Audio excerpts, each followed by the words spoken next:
We've seen an increase in sales by 9.5%, an increase in price by 3.3%. The average days on market, it's 1 day, but it works out to 3%. And then the number of new listings is actually down 12.9%. So that's a lot of the reason why we're seeing so many the same buyers, looking at the same properties, offering on the same properties, is we've actually seen an increase in sales and a decrease in listings. These are all properties that have been sitting for over 100 days. So as much as, the prices maybe look scary, and this is just the first page. There was 10 pages of properties that have been sitting for at least 25 days. Just because houses sit for a long time doesn't necessarily mean that there's something terribly wrong with them. It could mean that they're overpriced, but usually there's some opportunity to negotiate on these.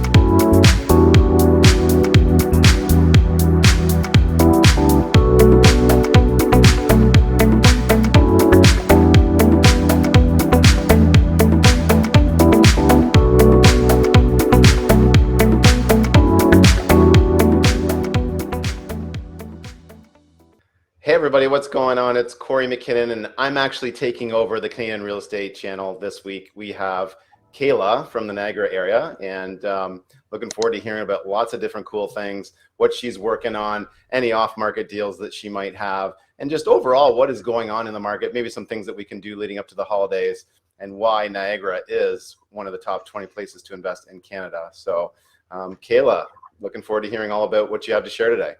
Yeah, thanks, Kory, for the intro. How are things in Sarnia? Yeah, Sarnia is a lot smaller than Niagara, but we're still a border crossing city, and we're always getting updates on the border, so that's cool. Awesome. Yeah, we haven't got snow yet, but other places are getting sprinkled on and stuff as well. So I'm sure it's coming. Exactly. No, things are pretty much par for the course. Looking forward to bringing in the next year really strong. So. Yeah, things are great. Awesome. Okay, well, I'm going to jump right in here. So I always go through the stats, as everyone knows, so that's what we're going to start with. I think I did pull something actually directly from the kind of newsletter that the Niagara Association of Realtors puts out with the statistics. So the first paragraph is just going over that the number of new listings in the month of October was actually down 12.9% from September and down 18.7% when we compared it to October 2020. And then month over month, the numbers of sales actually increased by 9.5% and number of days on market decreased by 3%. I would guess that we are going to see an even starker contrast for November, given what I've been experiencing with my buyers in the market as well as my team. But I actually found the second paragraph to be even more interesting. So buyer demand is still high, and with so few homes available, sellers who list their homes this fall will likely have a tremendous advantage, also known as leverage. Buyers want to buy before prices go even higher. They want to buy before interest rates rise, and in the likely event of having to compete with other offers, they want their offer to be accepted. So I just thought that was interesting. I mean, we've all been hearing why the market's doing what it's doing right now, but this is coming directly from, the Niagara Association of Realtors, and definitely we're feeling it. So, I mean, I always bring, recent deals that were done in Niagara that were, maybe good opportunities for investors, et cetera. But if there's anyone investor-wise looking to offload a bit, now would be a good time to do that. It's interesting, right? Because, some markets, like the fall market is actually kind of, being pushed out a little bit, but it looks like it's really, taking a little bit of a, hiding here, right? So yeah, as a realtor, you've noticed this, just inventory is down, hard to find things. Yeah, and I'm noticing, in the summer we had a bit of a, I don't want to call it a break, but there were still multiple offers, not in the same capacity as there is now. No matter what price range my clients are looking in, there's anywhere from yesterday, I would say 6 to 24 offers. They're going anywhere from 25 to $500,000 over asking. So it's, yeah, that was in the Wow. millions. So it's a little bit of a, a little bit of a different range. However, still not exactly what you're expecting when a house is listed for, in this case, it was 1179 and also 999 to go for that. So this was just more of a, if you're looking to offload, most people start to put it off because of Christmas, because of the Yes. holiday season, because of the seasonality of real estate in general. Certainly no shortage of buyers out there right now. No kidding. Wow. And I heard a really similar story in the London area. Property listed, country estate listed at $1 million, probably should have Mhm. been listed at 1.2, but it went for 600,000 over asking. And even if it was priced properly, that's still $400,000 over asking. It's hard to put rationality into a sentence when it comes to real estate these days, but Yeah, totally agree with you. And to that point, these houses are, yes, they are underpriced, exactly what you're saying. However, they're still going for $300,000 more, whatever, in that case, four. So definitely, and I work between kind of Niagara, Hamilton, and a bit in Brantford, and it's like across the board. There's no real rhyme or reason to it, but to that point, so this is just the year over year, and again, we do this every month.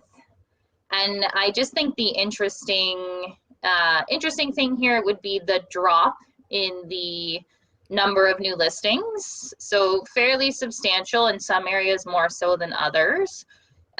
Fonthill and Pelham saw a pretty significant drop. Lincoln actually saw an increase, which is kind of interesting. I think that's the only one. Niagara on the Lake, significant drop, and then Thorold. So I actually live in Thorold. Thorold has seen a significant drop as well. There's been almost like next to nothing as far as listings go in Thorold, and it's certainly been driving the price. But to that point, the number of sales hasn't actually changed all that much. yeah. So it is this interesting thing where we're seeing, again, we know the year over year price has been an insane increase. Last year in October, it was 508.8. This year, it's 679.4. I will say with the caveat of in October of last year, we did have a few restrictions come back into play. We did have masks, etc. Like that was they kind of really ramped up the COVID stuff at that point. So that could Yes. have had an effect on it.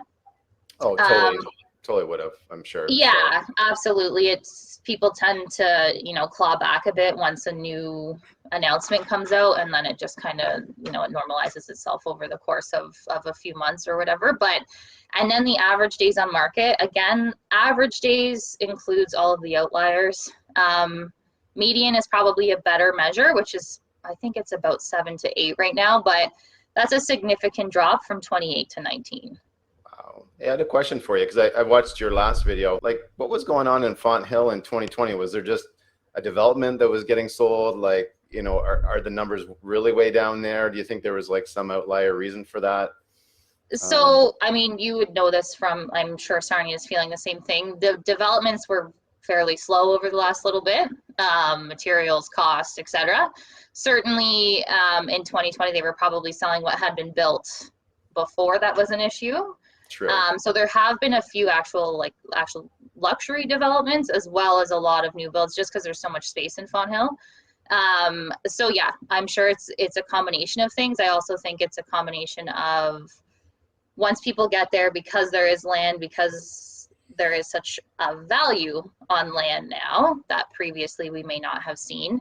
A lot of people, and this is anecdotal, but I'm seeing a lot of people build up or add an addition or whatever it is to increase the value of their property to get size in their, in their square footage versus selling. And Fonthill and Pelham, those lots tend to be quite large as well. So I think it's a combination of things, but it's interesting. Like, I mean, the price reflects it from 755 to 950. So Yes. Certainly an increase there too.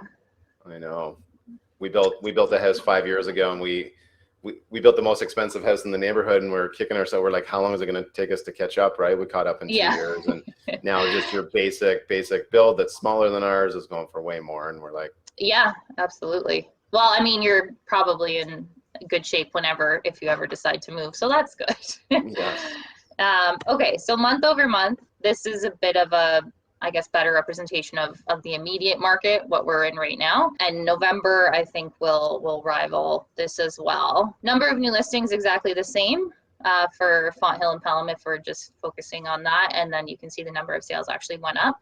Yeah. But across the board, number of new listings is down. Not significantly, but it's still a pretty decent number. And number of sales is actually up, which is also likely why we're seeing, in part, this price increase from 657.4 to 679.4. And then the average days on market dropped a day. So that's, but in some areas dropped actually quite significantly. So I don't think there was any neighborhood that was left behind in terms of the increase in price or any city or town. It seems like just about everywhere had an increase. Welland looks like it's really bumping, like just I mean, you would know this just as well. Welland seems to be like, you know, the honeypot of investing. And it's probably because they have the most favorable zoning and bylaws, etc.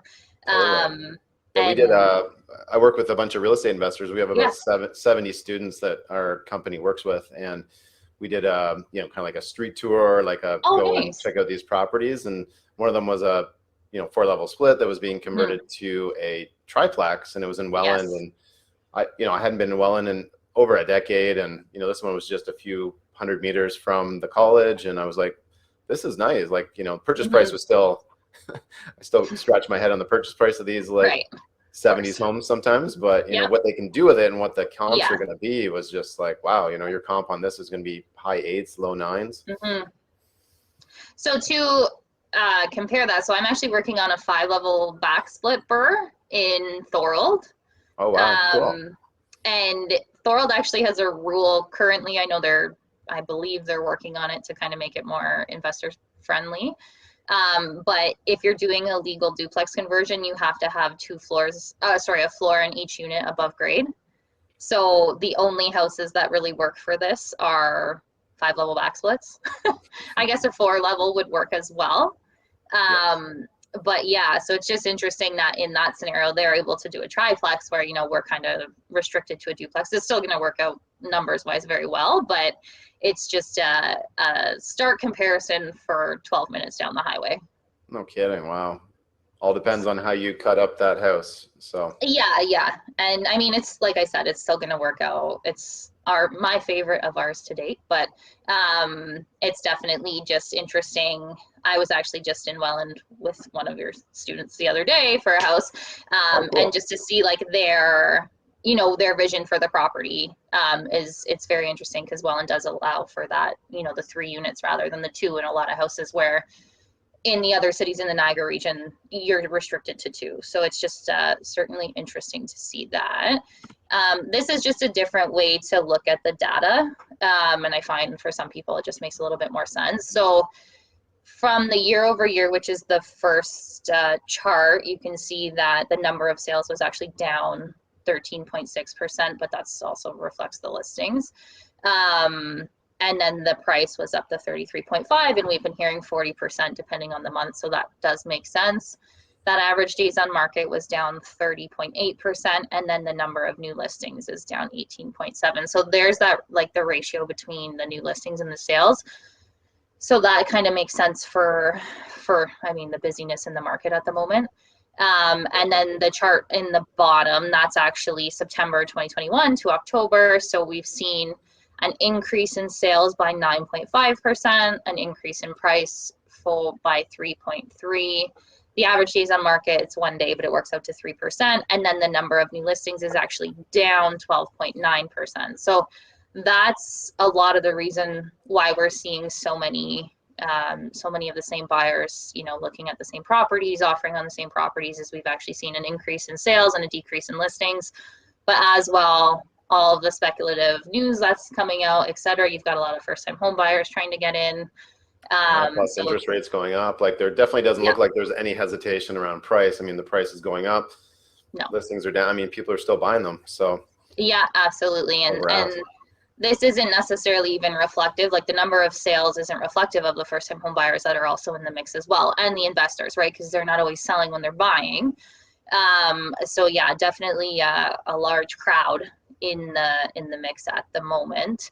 And this is, so Broker Bay, and I think I've explained this before, Broker Bay is kind of like the system that we book our appointments on, offers get registered, etc., with a caveat that not every property is is run through Broker Bay. There's other systems that you can use, but I always find that this is an interesting way to display data. So listings, and this is for 365, and it gives the data for that. But the most interesting thing that when I was looking at this graph, so you can actually see, December, January, February, we were kind of thinking like, this is unprecedented. What's happening just doesn't make any sense. The market's so busy. It's supposed to be, a bit of a slower season as far as like the seasonality goes. But here and here, which is where we are right now, are almost exactly the same in terms of new listings. Yes, and then it seems like everybody went out for Halloween, ate a bunch of candy, and then just went in a candy coma. Sugar rush, and here we are. But so this is just because it's only up to this date. That's the way the graph looks. But it's just as far as the numbers of new listings that we had when things were going what we called insane at the time. And I know we did this in 2017, and we're doing it again. We're right kind of back in that. And it should change again, this is season 2, but also here is when we felt like a bit of a break, where I was actually seeing like things happen on market that made a lot of sense. And there are still deals to be found, and I will get to that, but it's just, if you're putting in offers, especially with investors, we're putting in offers constantly with, and we have a specific number, and that's all we can do because we're not acting on emotions. If you're getting discouraged, don't. I mean, you're just up against a bunch of other people, but there are still certainly deals to be sourced on MLS and also off market. So just thought that was interesting. We're just such an increase in everything else other than listings. Do you ever track the over asking amount? I've seen some stats where it's kind of gone up, and then now it's kind of like coming down the other side of the crest, and maybe it's actually going up again in some markets. That would be interesting to kind of know. Yeah. So I actually was doing just like a price per square footage type analysis. I find those to be super, super helpful, just because it gives you an idea of just in general what you're working with. And certainly, to your point, I do think that we are inching back up with the over asking as well, just because, again, we have so many of the same buyers going after the same houses, and it's a bit of a battle. And I also think again, with me and my clients, like first time home buyers are becoming more open to a reno, whereas maybe before they wouldn't have been. So they're also kind of in the mix with the investors too, because they're trying to get, the worst house in the best neighborhood. So definitely seeing that a bit as well. Do you have any questions about that so far, Kory? No, but I just wanted to just add to your point there, like, new buyers, like I could definitely see the hysteria continue to climb as they're like interest rates are going to start to go up. This is going to be so much more expensive. We'll buy anything, right? Which, sometimes that isn't always the best decision, but if they're going into battle with a great captain like yourself, then, you'll make sure that you guide them appropriately and make sure that they know what they're getting into.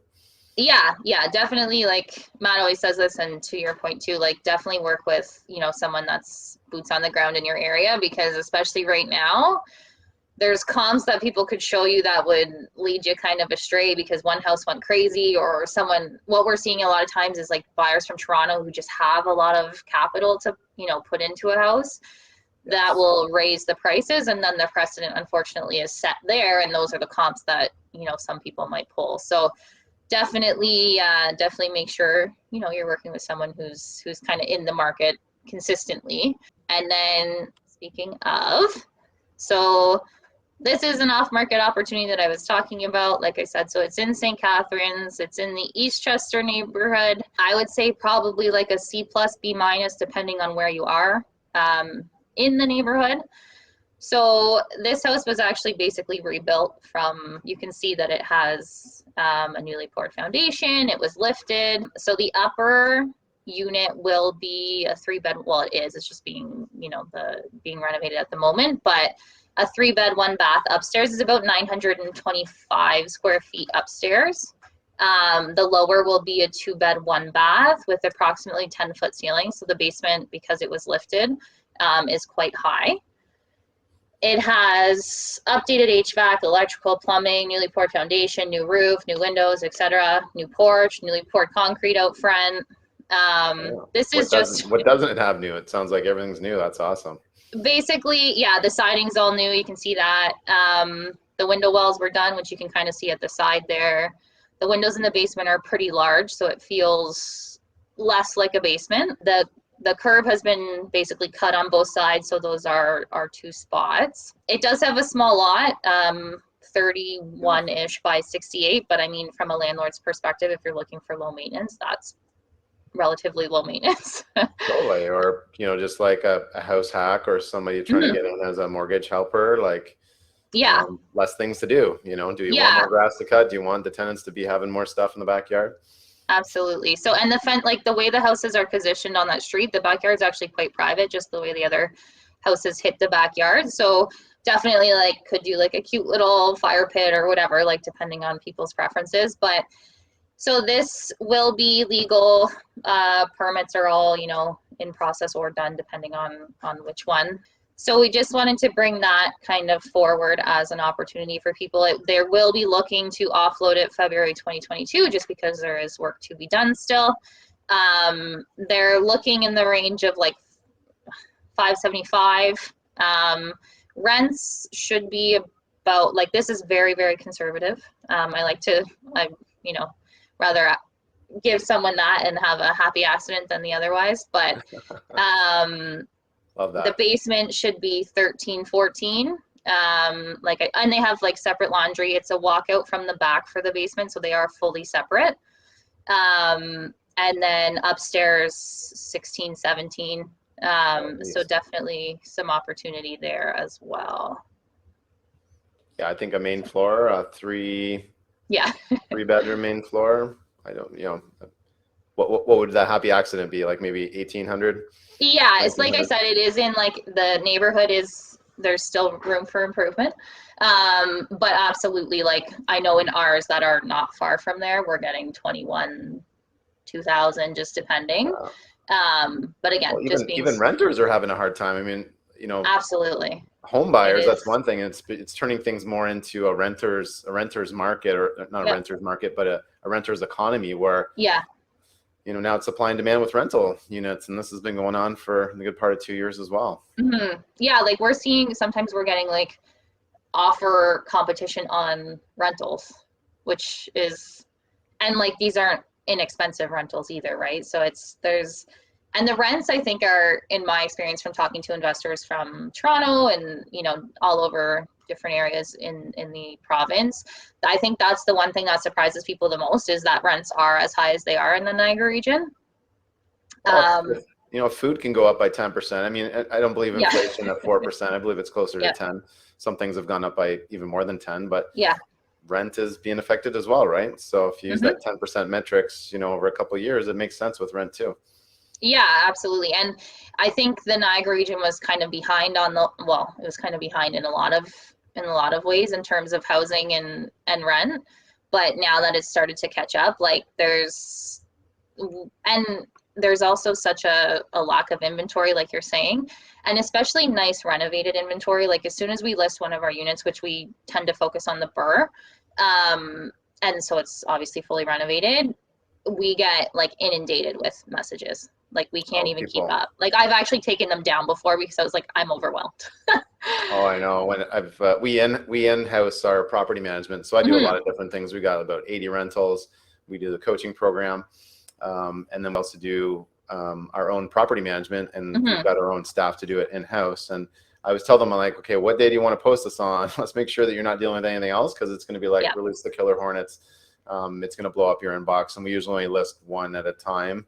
Even if it's let's go do this one for 3 days, and then we'll list the other one, just because it's gonna, and it's kind of cool to be in the driver's seat. I mean, you get to pick the best best person, the Yeah. cream will rise to the top. And like we've talked time and time again about offloading property management wise, but our tenants are so wonderful and I don't hear from them almost ever that it just seems like a cost that, I mean, eventually I'm sure it'll come to it, but at the moment it's just such an easy thing. I think that with the amount of applicants that you're getting, you can almost always get, like a 10 out of 10 tenant. So yes. Definitely some opportunity there. So I just wanted to kind of present this. If anyone's interested, my information will be, in the lower area of the YouTube video, but certainly some opportunity there. And especially for, the more hands-off investors that are actually just looking for something that's fully renovated or a house hack,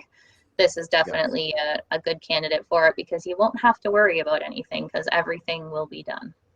Yeah, and for people who are thinking, oh, I could just go do this myself. Well, keep in mind, from my understanding, St. Catharines has usually longer time periods for permits. They're usually a little bit somewhat more challenging to work with. Yes. So, absolutely. I mean, this person who has done this project has done a lot of work for you and, has had that holding time. So, yeah, absolutely. They are one of the tougher ones in the Niagara region, I would argue. And I think there's a lot of people, you've probably heard it from, I know some of the people that you work with, and I'm sure that they've gone through it too. I've talked to some of them about it, and it just is a bit of a battle. So definitely everything will be done, signed off on, and ready to go when this is ready to sell. So that is that one. And then I talk a lot, and we talk a lot about how the prices are insane, and it's very hard to get there's multiple offers on everything. And I cut off the part of this that would have been very helpful, but these are all properties that have been sitting for over 100 days. So as much as, the prices maybe look scary, and this is just the first page. There was 10 pages of properties that have been sitting for at least 25 days. And it does include condos, mobile, townhouse, etc. But I just, we have clients that are looking at properties in Crystal Beach, tons that have been sitting for a while. If you're interested in, if you're interested in these properties and you don't necessarily want to be in the thick of it with the new ones that are getting multiple offers, just because houses sit for a long time doesn't necessarily mean that there's something terribly wrong with them. It could mean that they're overpriced. In most cases, that is what it means. But usually there's some opportunity to negotiate on these. And that's our job, is to figure out which ones make sense at which price. And there's no harm in just trying to, to pursue them with an offer, because sometimes from a psychological standpoint, once something's on paper, people are more apt to work with you, or at least start a negotiation. It shows that you're serious. Put it on yeah, paper, exactly. they would say. Yeah. So I just wanted to kind of bring this to the forefront, because I do think that there is still a lot of opportunity in these houses. It's just a matter of working an offer the right way, maybe just having a conversation, putting in what you want, and trying to land somewhere that makes sense. And if it doesn't work out, it doesn't work out, but at least you won't be up against, 5, 6, 7 other offers with these houses because they've been sitting for so long.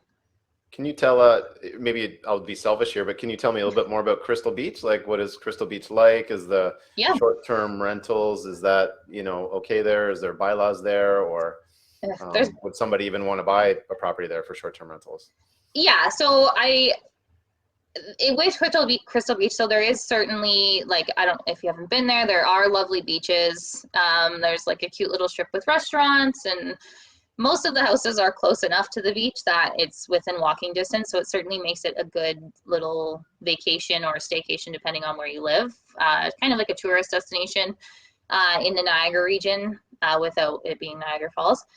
And with that, there are a lot of investors that are very, very successful in terms of the short-term rentals in Crystal Beach. As far as the bylaws, etc., I think like everywhere else, we are going to start to see some more policing around that. But certainly from what I've read and what I've seen, and I've been doing, extensive research on the bigger cities as well in the Niagara region, it looks like they are creating policies, bylaws, legislation, etc., that's actually going to it's going to cost some money in most places, as these things tend to. It will set a very clear guideline on where it can and can't be done and what licenses you'll have to have, etc. There's only a few places in the Niagara region that actually have this kind of figured out and set out as it stands. Niagara Falls, Niagara on the Lake, being probably the most prominent. Niagara Falls is working on some rezoning stuff for the new year, but St. Catharines will have something early next year.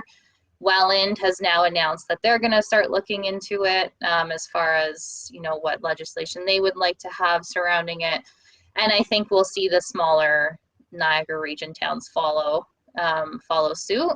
So what that looks like, you know, in the future, that's the one I would say high risk. Well, there's a few high risk things about Airbnb, but in terms of the cities, that'll be because they can, you know, enforce rules, new rules, et cetera, that might change what the landscape of that looks like. Right now, lots of people successfully doing it. So definitely a cute little place. And I think we're finding more people traveling to the Niagara region kind of as a getaway, as some people are still a little apprehensive of international travel. Or flying, etc. So definitely it's become like a little bit of a more hot tourist destination than it was. And I've said this several times on the channel, but there's so many different events happening in the Niagara region in 2022, the biggest being the Canada Summer Games. But Oh, cool. That's awesome. I got to participate at the Canada Winter Games when I was, okay. I used to be on the national weightlifting team. So Oh, that's awesome.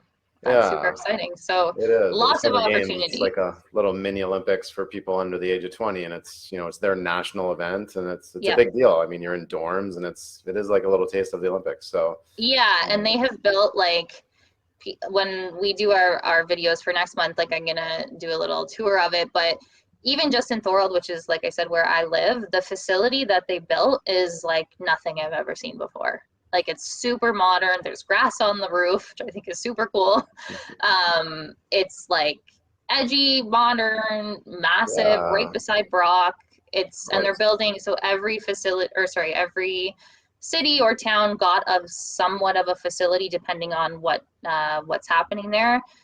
So it's certainly an opportunity too for those short-term rentals, because you can suspect that there will be people here for quite some time. It's in the summer, but they come and they practice, and they, you know, the parents, the fans, the volunteers, etc. So definitely a lot of opportunity there. We also have, like, the World Regatta is going to be here. Wow. And there is a softball, like a Worlds for softball. There's a bunch of different things happening. Niagara just kind of blew up as a bit of a place to host these things, maybe because there is so much space. And to that point, so one of the number one questions I get, because St. Catharines downtown used to be, dare I say, not the nicest, I know. is like, I walked. I got a chance to walk it a couple weeks ago, and I was like, this is pretty cool. I mean, there's been a lot of change, and you know, there's still like, we were counting houses. I'm like, make some notes, because there's some houses here you might want to go and find out who the owners are. But I would, you know, there were fewer and far between, and decent restaurants and things like that. So yeah, so so the middle one is actually downtown. So this is St. Paul. There's, like, it's called like the mini Toronto. Just, there's a ton of trendy restaurants, breweries, there's beer halls. It is quite lovely. There's still work to be done, of course, but definitely a fun place to be. Has changed. Like, I've been here for 8 years. It's changed substantially since I moved here. There's the Performing Arts Center, the Meridian Center where the Ice Dogs play. yes. And then you do have the MTO head office, which is actually just right here, which houses a ton of government employees. That's actually where I used to work. So I wanted to point that out. But to that, so I also wanted to point out, so this over here is the Western Hill area. So Pelham runs through there. This previously would have been one of the worst areas in St. Catharines. It has been seeing quite a bit of turnaround, so it is, you know, it's definitely up and coming in a very strong way. But I just wanted to point out, like, there's actually a brewery right kind of in the smack dab in the middle of it all. Cool. And then and it's super nice. Yeah, super nice, great beer, great food, a nice, like, back patio area. And then this over here is the Eastchester area where that off market is. It's not far from there. And you can see like this is all super industrial. If you're familiar with Hamilton, it would be like the Burlington Street area. Yes. But there is a lot of res surrounding it too. And there's also a new brewery there. So this is the Dragon Beer Brewery. So it's definitely a little bit newer than Cold Break, but it's, similar, very trendy. They do a lot of events. So you're going to start to see, kind of an influx of people that are going to want to live close to these things. And as that happens, this becomes a more desirable place to live. And these are, some of the more affordable places in the St. Catharines area.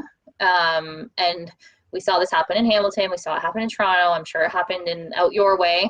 As soon as you start to see these, these trendy things pop up in areas that maybe weren't so sought after, those areas turn around and become quite sought after. So you might be kind of when you get these young millennials or hipsters or whatever you want to call them, it doesn't take a high percentage of them to, make it a tipping point where it's like, hey, come and go get a place in our neighborhood, right? Like, let's just start to take this place over. Yeah, so I just wanted to like point that out because a lot of times when I talk to investors and they go through these areas, they're like, it doesn't have the same appeal as maybe like downtown or the North End, if we're speaking specifically to St. Catharines. But, if you're looking for appreciation over time, as well as maybe you can force some equity through a BRRRR or what have you, there's definitely opportunity in those areas, in my opinion, given what we're starting to see pop up. So I just wanted to bring that to everyone's attention, just because it is one of the number one questions of like, oh, downtown St. Catharines used to be a dump. These areas aren't that nice, but certainly things are happening. That's for sure. Yeah, and who would you rather be? Would you rather be the person that's had to wait it out the last 10, 20 years, or do you want to be the person that can buy now and get a chance to take advantage of the hockey stick curve, because it's going to become more and more desirable. It's already done the majority of not the majority, but at least half of the gentrification. All the hard work's been done. So now it's just like, let's go and enjoy the upside. Yeah, absolutely. So definitely, I mean, if anyone wants to talk about these areas, get in contact. Like they're very interesting. And like I said, there are still pretty affordable options in them. Downtown is kind of like a mixed bag of pricing, but definitely some good stuff happening in St. Catharines and really the Niagara region as a whole. So big time, get yourself a short-term rental and get Yeah. super host status before they make bylaws or, just set your stake in the ground. Yeah. So that's it, Kory, if you have any questions, but that's it for the presentation. Maybe just, with the holiday season coming up here pretty soon and lots of things to do in Niagara. We're talking about some of the stuff that's going to happen in 2022.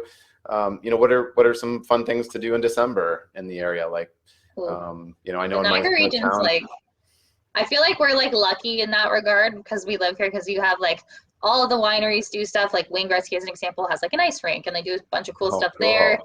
Niagara on the Lake has a bunch of really neat stuff that they do. They do like a parade. They do different things, like different events in the downtown of Niagara on the Lake. There's food tours and cocktail tours in St. Catharines downtown. Definitely just a bunch of fun stuff to do in the Niagara region. Like, I know that sounds super silly, but it's just it's true. Tons of stuff happening every day, especially come December, and there's free parking downtown in December in St. Catharines. And to that, for investors, sometimes for people that are looking for their home or selling and buying for a place to live, the holiday season's kind of where they claw back a bit because they take that time to enjoy with their families. And I suspect we will especially see that this year because last year was odd. This is the time where investors, like, if they don't take their foot off the gas, there's oftentimes opportunities that kind of come as everyone else claws back a bit. So definitely a good time for investors to keep an eye on the market for that reason.